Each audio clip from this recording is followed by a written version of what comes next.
Oh, here we go. Here we go. Here we go. NFL 2025. One game is in the books. Last night, Cowboys and Eagles. We had a lot of everything. Anyways, this is the best football show. I'm Brian Baldinger. We're going to be here just about every day during the season. 3-4 days a week for sure.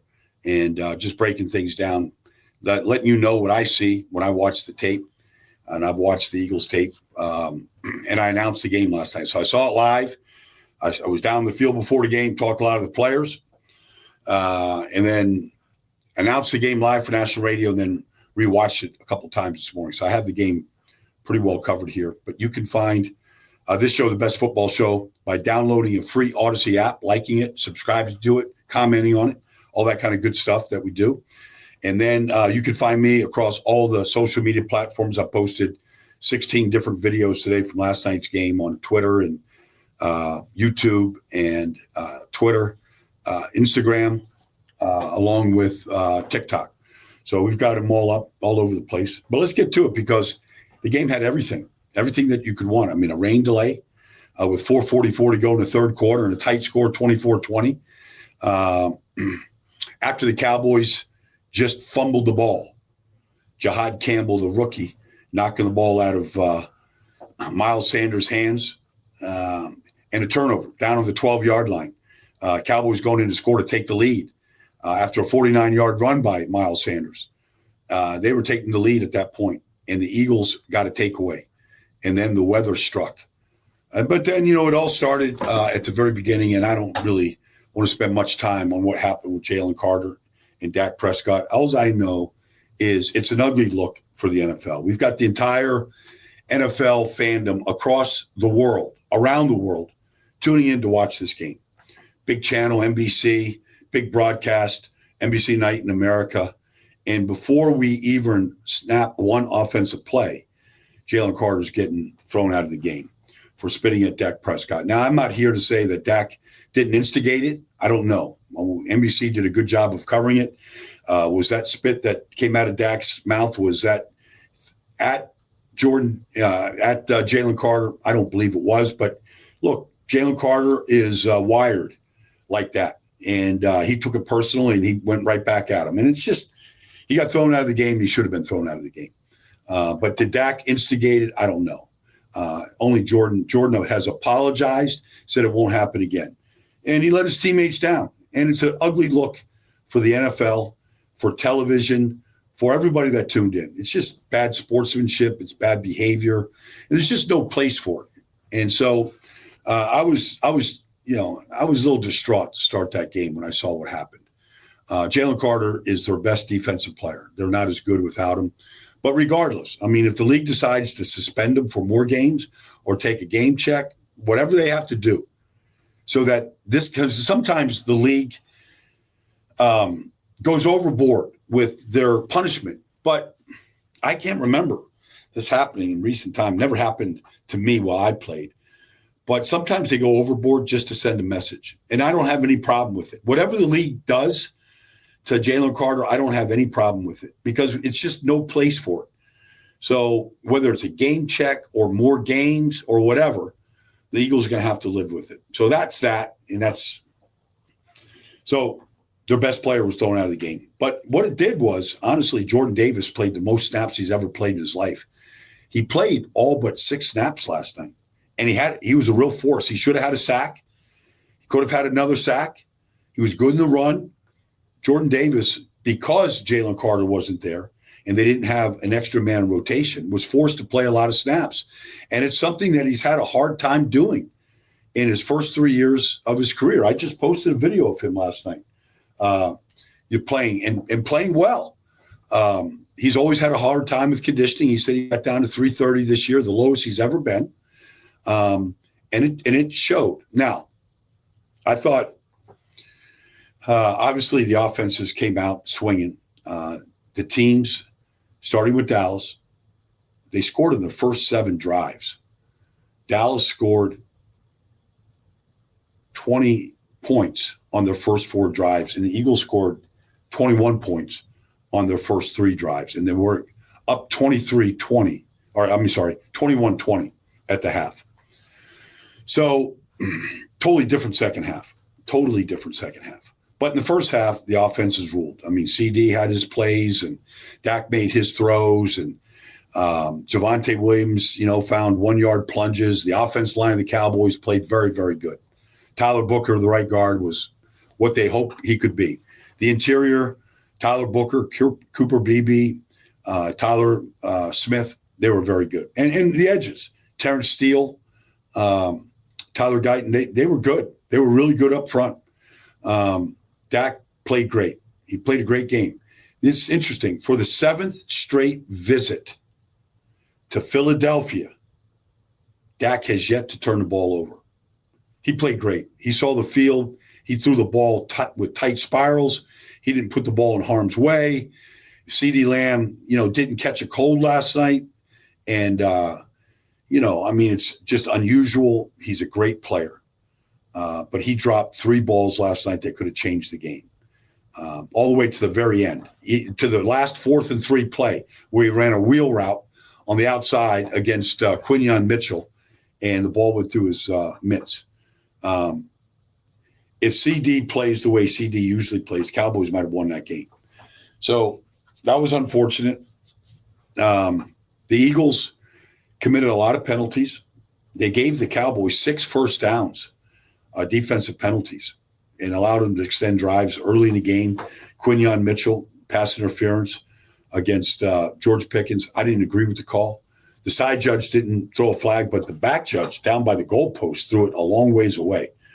You don't usually see that very often, but it allowed the Cowboys to score in the opening drive. So the offense has controlled things for the Eagles. Jalen Hurts looked much like Jalen Hurts, the last 17 games this season last year. He does not put the ball in harm's way. He does not turn the ball over. He will hold the ball and scramble versus throwing the ball into coverage.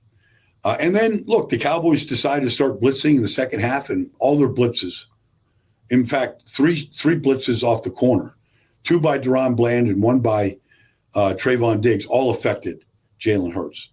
And the Eagles didn't have an answer when the Cowboys blitzed. They didn't have an answer. And it's concerning because it was a problem last year, and it showed up. But they did enough. I mean, Jalen was really good, pulling the ball down and running. First 2 scores were touchdowns. Saquon scored on a 10-yard run. The offensive line of the Eagles played pretty good, although, the run defense of the Cowboys, which has been a question mark, outside of a couple of runs, played great. The new linebackers, Kenneth Murray, Jack Sanborn, were very good. Kenny Clark was great. The edge guys, Sam Williams, Marshawn Nealand, Dante Fowler, they played very, very good last night. Very good. They didn't do a lot outside of a couple of blitzes. Kind of sat there in their zones and just took things away. But they were very disciplined in their zones. They played a very good game. They held the Eagles to 24 points. They shut them out. In fact, both teams shut each other's offense out after the lightning strike with 4:44 to go in the third quarter. And they turned up the pressure. Both teams, it looked like a real NFC beast showdown. Very good. It's encouraging what the Cowboys did without Micah Parsons. They got the 1 sack by Neal, and they broke down the Eagles' protection. He got home, and he got to Jalen Hurts. But, A.J. Brown had 1 catch for 8 yards. They got 1 ball down the field for 51 yards to Jahan Dotson, which set up a score. It was a big play. It was a great throw by Jalen Hurts. But it's the only time they attacked down the field the whole night. And they got a big play out of it, and they ended up scoring because of it. Jalen, scrambled for the 2 touchdowns. It was outside of that opening incident, for the most part, it was played very well. And, you have a rain delay like they had, a lightning delay. You got to the league has to abide by the rules. It's not even a question. It's a lightning strike, and it was a big bolt out there. You go off the field. You just get off the field, just player safety. Fans, go seek shelter. They cleared the field for over 30 minutes. So, players came out. It was right after a Miles Sanders turnover created by, a Jahad Campbell, who played great in his debut as an Eagle. and recovered by Quinyon Mitchell. And give Dak Prescott credit. Mitchell is picking the ball up, and he's going to take it to the house, and Dak made the tackle, saved the touchdown. He's going to score. So they came out, and, neither team could really muster a drive, in the last 20 minutes of the game. Give credit to the defenses. They played really well on both sides of the ball. It's one game. It doesn't decide anything, going forward. The Eagles 1-0 in the division. That's important. But the Cowboys, on the road, believe me, the atmosphere last night is as big as it gets for a regular season game in the NFL. They had 2 Vincent T. Lombardi trophies out there on the field. They had the lights off. They had a laser show going, and they celebrated, their Super Bowl championship. And that's a difficult atmosphere to come into with a lot of young players and new players for the Cowboys. Kenny Clark, I talked to him before the game. The trade shocked him, but he had his game face on. He played very well. It's the best run defense I've seen the Cowboys play in a long time. It didn't look like they missed Micah Parsons. Nobody said that they missed him. Talking to personnel and people in the organization, they're moving on. And the young guys, Marshawn Nealon, Donovan Ezeraku, Sam Williams, they played very well. Very well. And so I thought the Eagles could have gone after Kaiir Elam more than they did. They decided not to. 24-20. No scoring in the final 20 minutes of the game. Credit to defense. But I thought Dallas under Brian Schottenheimer, first game, they looked prepared. You got plays in and time. They had a good 2-minute drill for Brandon Aubrey to go kick a field goal before the half to cut the lead to 21-20. They did a lot of good things. Honestly, maybe their best player, CeeDee Lamb, let him down last night. And look, you can't put it on CD. It's never one person, but he had some severe drops. One on 3rd and 10 in the middle of the field went right through his mitts. I thought he had a chance for a big play down the field against Quinyon Mitchell. 2 chances for big plays down the field. Dak played great. Played really, really good. So anyways, that's what I saw. Tonight in São Paulo, Brazil, the Chiefs and the Chargers play. And to be honest with you, and this is a division game just like last night. I kind of wish the game wasn't in Brazil. I'm all for playing a game in Brazil. I kind of feel like it should be a preseason game. The people in Brazil, they just want to see some football. It's a heck of an atmosphere down there. I was there last year. I mean, they put on a big show. A lot of energy, a lot of fireworks and dancing and the whole thing. It was fun last year. The field wasn't great, but it was fun atmosphere. I just think a division game like this, the Chiefs and the Chargers, it needs to be played at Arrowhead or at SoFi Stadium. I don't feel like the game should be taken away from the fans like that. But regardless, one thing I saw from the Chiefs in this preseason was Josh Simmons, the first-round pick at left tackle, and last year's second-round pick out of BYU at left guard. I thought they played well when they played in the preseason. And if you give Patrick Mahomes an extra tick from protection, I mean, Tyquan Thornton ran by people in the preseason. Like, he's got 4.28 speed when he came out of Baylor. We know Xavier Worthy ran a 4.25, 4.21, whatever it was, fastest 40 at the combine. And Hollywood Brown has always been able to run. Like, they've got great speed on that offense. And look, it's been a strength of Mahomes since he came to this league. The deep ball, the accuracy on the deep ball, the eyes to see it, regardless of where he's out on the field, if he's being flummoxed or, chased or whatever. Like, guy's got eagle eyes. So I feel like the Chiefs, if they start stretching the field in this game tonight against the Chargers, and they can protect Mahomes up front, it's going to open up things underneath for Travis Kelce and, in the run game. It should open things up. I feel like the Chiefs are going to have their way. The Chargers lost Rashawn Slater at left tackle. Joe Alt went over there. Mekhi Becton basically didn't practice or play the preseason. I don't know what the issue was. I don't know what they're going to get out of him. I don't think they're going to get the same Mekhi Becton that the Eagles got last year, but we'll see. But it's going to be a little different up front than I think they wanted it to be. I thought when they had Slater and all, like that was going to be as good as Lane Johnson, Malata. I mean, I thought it was going to be an elite tackle tandem up there protecting Justin Herbert. So, anyways, I don't know that they're going to have an answer for the Chiefs blitzes and some of the things that Steve Spagnuolo does. Some of the things to look for tonight. But I like Mahomes looks in way better shape. He looks quicker. He looks faster. So does Travis Kelce.